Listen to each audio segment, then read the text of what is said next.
نحمده ونصلي على رسوله الكريم اما بعد فاعوذ باللہ من الشیطان الرجیم بسم اللہ الرحمن الرحیم۔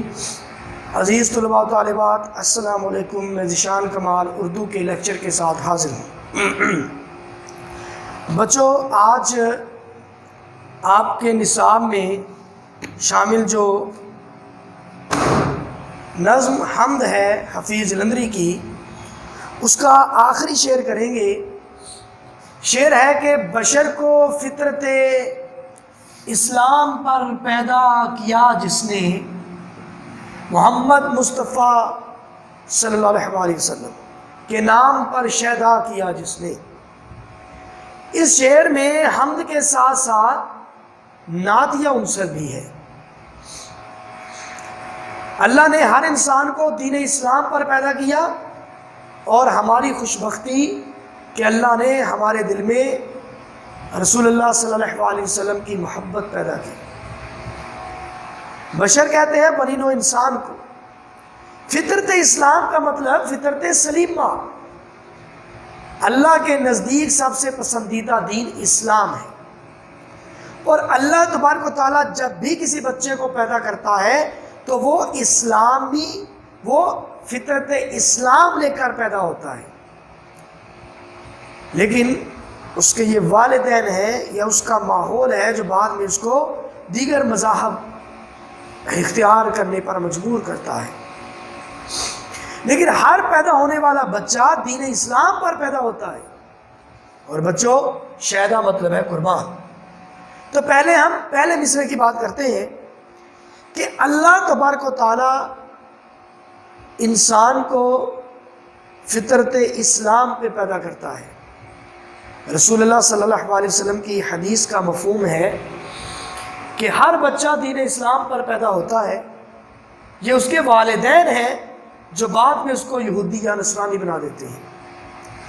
یعنی ہر پیدا ہونے والا بچہ فطرت سلیمہ لے کر آتا ہے، عصمت لے کر آتا ہے۔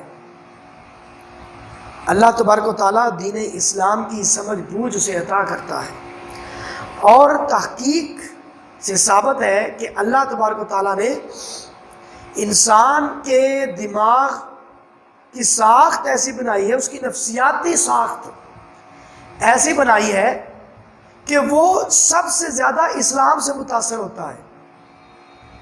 کہ انسان کی جو ساخت ہے وہ ایسی ہے، اس کی نفسیات جو ہے وہ اس ڈھنگ پر، اس ڈھب پر بنائی گئی ہے کہ اس کے ذہن میں جب بھی وہ تدبر کرے، جب بھی وہ غور و فکر کرے، تو یہ بات اس کے ذہن میں راسخ ہو جائے گی کہ اس کائنات کو بنانے والا، سب کو پیدا کرنے والا ایک اللہ ہے، جس کی کوئی تصویر، کوئی مورتی، جس کا کوئی عکس، کوئی پتھر یا مجسمہ یا بت نہیں ہے۔ وہ خدا، وہ اللہ جو واحد و یکتا ہے، وہ کسی کو اپنا ہمسر نہیں رکھتا۔ تو یہ ہر انسان اس بات کو سمجھ سکتا ہے اگر وہ غور و فکر کرے، تدبر کرے، کیونکہ انسانی نفسیات اور اس کے دماغ کی ساخت ایسی ہے۔ اس لیے اللہ تبارک و تعالیٰ نے انسان کو بار بار دعوت دی ہے کہ وہ غور و فکر کرے۔ تو انسان، یہ اللہ تبارک و تعالیٰ کی ہم پر رحمت ہے کہ ہمیں دین اسلام پر، دین فطرت پر پیدا کیا، اور ہمیں عقل، سمجھ، بوجھ عطا کی۔ اس کے باوجود وہ ہمیں ہماری رہنمائی کے لیے اللہ تبارک و تعالیٰ نے انبیاء بھیجے، اور تمام انبیاء میں سے افضل رسول اللہ صلی اللہ علیہ وسلم کو پیدا فرمایا۔ اور ہماری خوش بختی کہ ہم سب سے بہترین امت ہیں، کیونکہ قرآن مجید سب کتابوں میں سے افضل کتاب ہے۔ جس سینے پر یہ کتاب اتری وہ سینہ، علم نشرہ کا سینہ، وہ سب سے بہترین سب سے افضل سینہ ہے۔ اور صاحب علم نشرہ حضرت محمد صلی اللہ علیہ وسلم تمام انبیاء میں سے افضل ہیں، اور آپ صلی اللہ علیہ وسلم کی امت تمام امتوں میں سے اچھی بہتر ہے۔ اس لیے ہم خوش بخت ہیں کہ اللہ تبارک و تعالیٰ نے ہمیں رسول اللہ صلی اللہ علیہ وسلم کا امتی بنایا، اور اس سے بڑی ہم پر جو رحمت کی کہ ہمارے دل میں آقا کریم صلی اللہ علیہ وسلم کی محبت پیدا کر دی، ہمارے دل میں آپ صلی اللہ علیہ وسلم کی محبت کا پودا لگا دیا۔ اب اللہ اور اس کے رسول کی یاد سے یہ پودا پروان چڑھتا ہے۔ بچوں بات سمجھو، آپ صلی اللہ علیہ وسلم کی محبت کیوں ضروری ہے؟ بھائی اس کائنات کی تخلیق کی وجہ رسول اللہ صلی اللہ علیہ وسلم کی ذات ہے۔ حدیث قدسی ہے، لولاک لما خلقت الافلاک ولولاک لما اظہرت الربوبیہ، کہ اے نبی، اے محبوب، اگر میں تجھے پیدا نہ کرتا تو یہ میں آسمان تخلیق نہ کرتا، ولولاک لما اظہرت الربوبیہ، محبوب اگر تجھے پیدا نہ کرتا تو اپنے رب ہونے کا اظہار نہ کرتا۔ تو یہ طے ہے کہ اگر آپ صلی اللہ علیہ وسلم کا وجود نہ ہوتا، اس خاکدان کی رنگینیاں رانائیاں نہ ہوتی، بزم ہستی میں چمک نہ ہوتی، گلشن عالم میں پھول نہ ہوتے، پھول ہوتے تو ان میں خوشبو نہ ہوتی، چمن دہر میں انسان ہوتے، انسان نہ ہوتے، انسان ہوتے تو ان میں اخلاقی روح نہ ہوتی،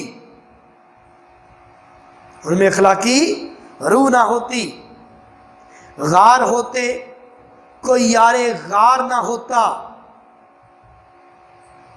پتھر ہوتے، پتھر تو ہوتے طائف کا بازار نہ ہوتا، رحمت ہوتی کوئی رحمت کا تاجدار نہ ہوتا، جنت ہوتی کوئی طلبگار نہ ہوتا۔ اس لیے ہو نہ یہ پھول تو بلبل کا ترنم بھی نہ ہو، چمنے دہر میں کلیوں کا تبسم بھی نہ ہو نہ یہ ساقی تو میں بھی نہ ہو، خم بھی نہ ہو، بزم توحید بھی دنیا میں نہ ہو، تم بھی نہ ہو۔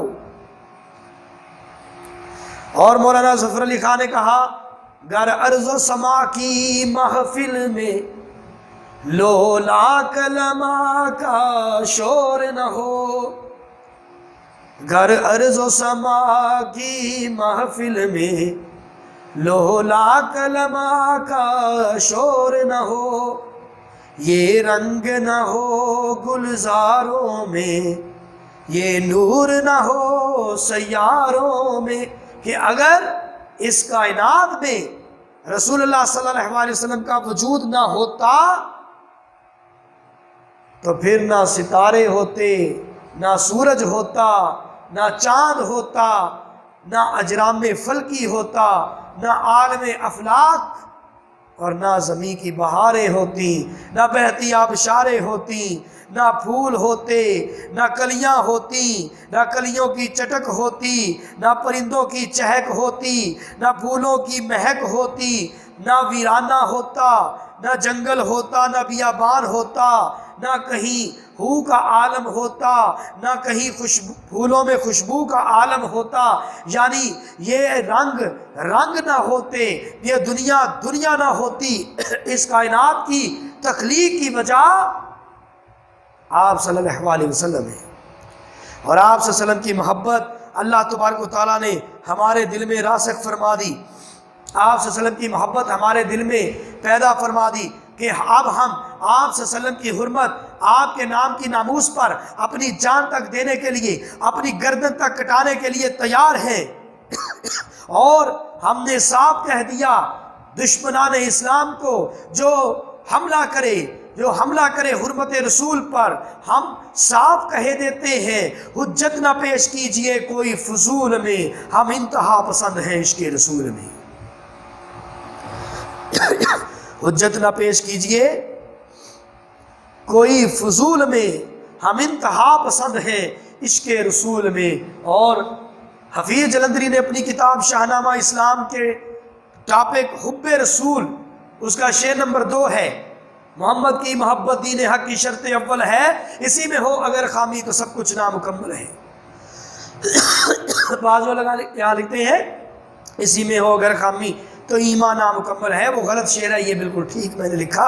حب رسول ٹاپک ہے، کتاب شاہ نامہ اسلام۔ اور مولانا ظفر علی خان کہتے ہیں نہ جب تک کٹ مروں میں خواجہ یثرب کی عزت پر، خواجہ یثرب کی عزت پر۔ یہاں اگر حرمت لکھا آپ کو کہیں ملے تو اس کا حوالہ بھی دے دیتا ہوں، یہ ان کی کتاب ہے، اب کتاب کا نام مجھے بھول گیا، تکمیل ایمان کے نام سے ان کی نظم ہے، بس یہ یاد رکھیں۔ اس میں یہ شعر ہے، نہ جب تک کٹ مروں میں خواجہ یثرب کی عزت پر، خدا شاہد ہے کامل میرا ایمان ہو نہیں سکتا۔ اور علامہ اقبال فرماتے ہیں کہ محمد سے وفات ہونے تو ہم تیرے ہیں، یہ جہاں چیز ہے کیا لوح و قلم تیرے ہیں۔ اور اللہ تعالیٰ قرآن میں ارشاد فرماتا ہے، کہہ دیجئے اے نبی اگر تمہیں اللہ سے محبت کا دعویٰ ہے تو میری اتباع کرو، اللہ بھی تم سے محبت کرے گا۔ قصہ مختصر، بعد از خدا بزرگ توئی، قصہ مختصر۔ تو بچوں، اللہ تعالیٰ ہمارے دل میں رسول اللہ صلی اللہ علیہ وسلم کی محبت پیدا فرمائے، آپ کی محبت میں جینے اور آپ صلی اللہ علیہ وسلم کی محبت میں مرنے کی توفیق عطا فرمائے، آمین۔ اگلے لیکچر کے ساتھ حاضر ہوں گا، اجازت چاہتا ہوں، اللہ حافظ۔